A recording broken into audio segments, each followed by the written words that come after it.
Other than that, Mr Speaker, I commend the bill. Thank you, Mr Speaker.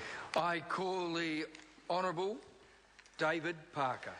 Mr Speaker, I take a call on the Fair Trading Soliciting on behalf of Charities Amendment Bill. I was at the time on the Commerce Select Committee that this bill was referred to after it had its first reading in the House. And I think it's fair to say that the Select Committee was very charitable in our dealings with the bill, because it turned out that the bill that came to Select Committee was completely impractical and didn't work. And this is recognised in the commentary from the Select Committee, which notes that we received submissions from some large and reputable charity who submitted against the bill. That's shorthand for saying that some of New Zealand's most reputable, long-standing charities panned the bill as being wrong, overreaching and wouldn't work. It's effectively what they said. They did say that. I was actually... No, they didn't. They came along and they said, hey, look, this is silly. And they gave the example of where someone is employed to get a donor who becomes a repetitive donor who's donating an amount every week or every month to the charity. And they said, well, how can you tell what percentage of the cost of the commission that might be paid to that person to help the charity in their efforts is attributable to that, to donations over a period of time? And they pointed out that it was just impractical. So, indeed, the report from the Select Committee says, we concluded, this is we, all of us on the committee, we concluded the complexities involved could not be dealt with in primary legislation, i.e.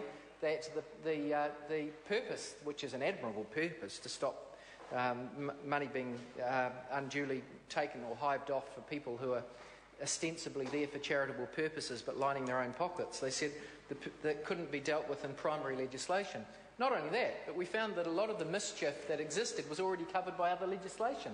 And that again is sort of averted to in the Select Committee report, which says that under the Fair Trading Act, provisions regarding unfair practices provide prohibitions on certain sorts of conduct. So it's already, if you're acting in trade under the Fair Trading Act and you're out there for financial reward, pocketing the money for yourself but pretending that it's for a charity, that's a breach of the Fair Trade Act.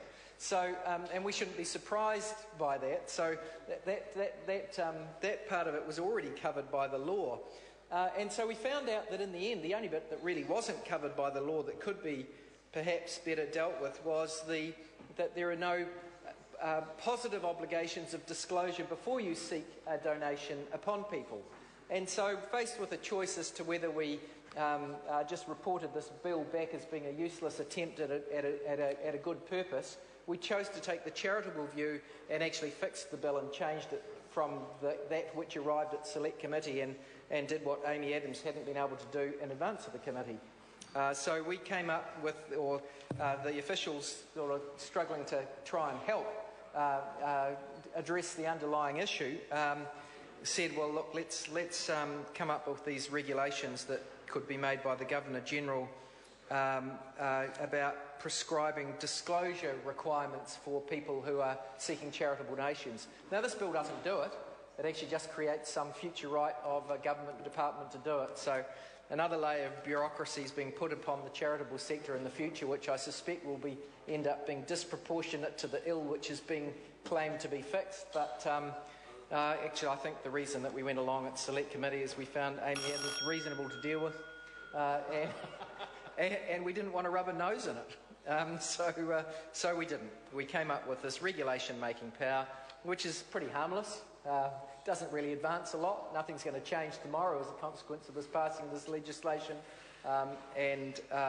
But Amy Adams gets a private member's bill going through initially in her name now in the member from Dunedin, who's taken it over to see it through to the end of its process. So we're voting in favour of the bill, but I thought that history should be put on record.